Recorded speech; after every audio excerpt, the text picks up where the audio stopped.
there's a bit of a scuffle just behind me now. The clashes are largely between the protesters and the police. We keep seeing the protesters very often targeting the police, in some instances with bottles and cans, but also with their complaints as well. I'm right by the gates of Downing Street, just between the gates of Downing Street and the cenotaph that you'll be familiar with, those famous pictures of protests similar to this and those moments around remembrance.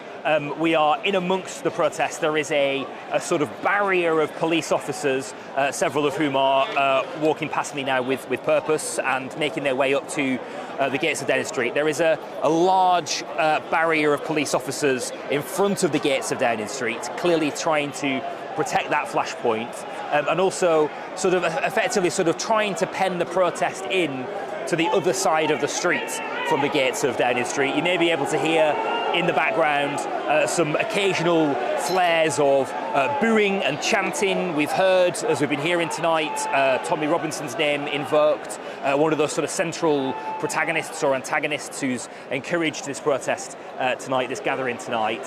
His name has been invoked a lot. There's also been the odd pocket of violence. We have seen bottles thrown.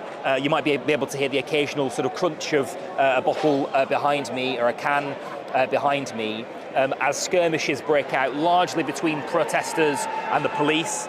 There's one of them just behind me now as people continue chanting.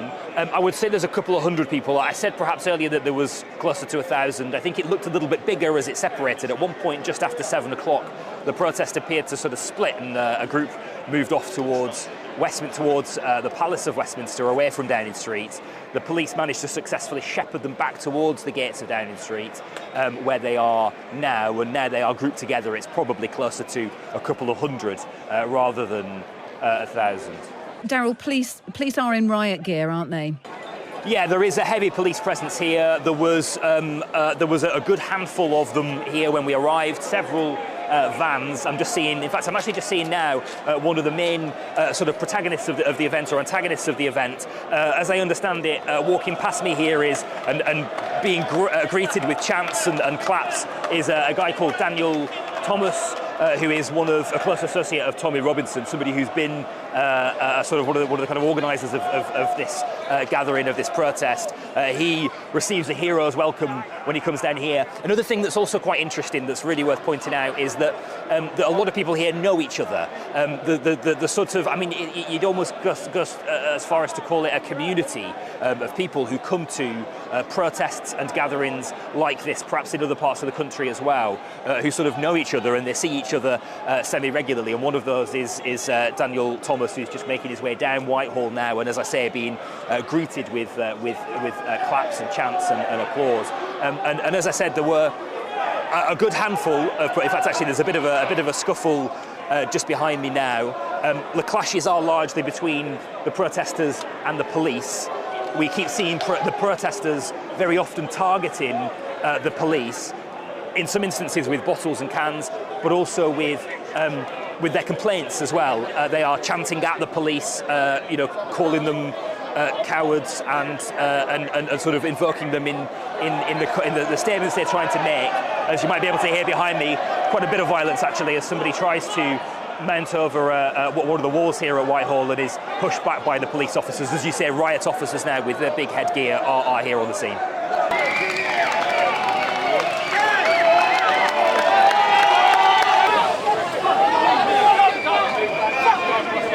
In a pen. Stop using the word pen. Not doing, not standing on your arse. What doing? Fuck off! Want to tell up? Stay back here! Guys, move back! Move back! Stay back!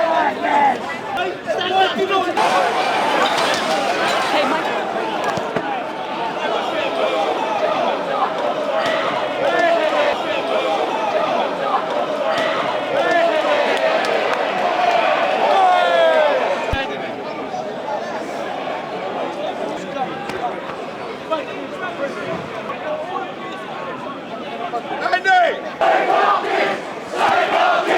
Stay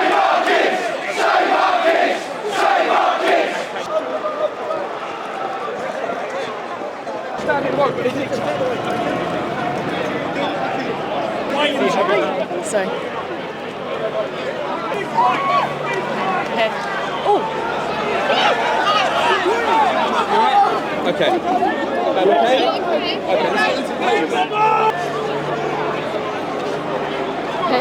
Off you go! Joe, tell us whether it is starting to calm and crowds are starting to dissipate there. I wouldn't say it's starting to calm. I've got about 20 metres behind me a man who's currently just been arrested. The latest development is we've had the police forming a long line, pushing people back towards Westminster, away from Downing Street. We've had around 3 quite loud bangs. We've had missiles, glass bottles being flown, helicopters overhead. So I would say that things still look to be quite tense at the moment. Okay, and in terms of numbers, Joe? I would say we've got around 300 people here, all different ages. I've seen men being arrested, women, young people also being arrested as well. So we've got quite a big crowd here for sure. And look, do the police have this well under control? I would say that there has been a bit of back and forth between the police and the people here today. We have seen the police forming this big line. They have effectively moved quite a lot of people back. However, we have seen that some protesters have gone past barricades, pushed through. We've had missiles being thrown. So at the moment, I mean, just again, right behind me, we're seeing even more individuals being arrested.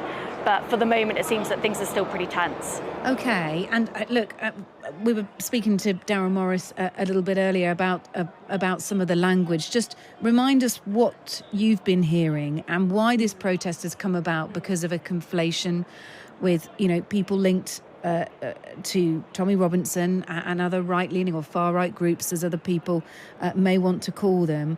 Why their issues over immigration in this country have been conflated with that incident in Southport, incorrectly, we should say. But tell us what people have been saying to you and what they've been shouting. Yeah, we've heard a lot of chants of "Save our children." Again, this is linking back to the incident in Southport. However, it was noticed that online we saw a lot of misinformation out there about the identity of the attacker. Some people were alluding to him of being Muslim, but there's no evidence to confirm those claims. Also, there's been a fake name circulating online, which Merseyside police have confirmed is not the name. However, I have spoken to individuals here who still believe that that is the name of the individual.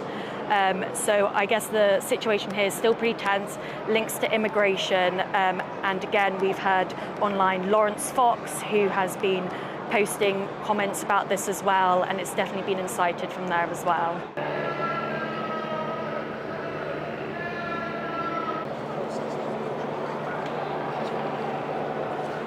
We're trying to put me up. Hello, fella. He's got me arm right chilled out on the rack. Yeah, I'll be right. I'm off.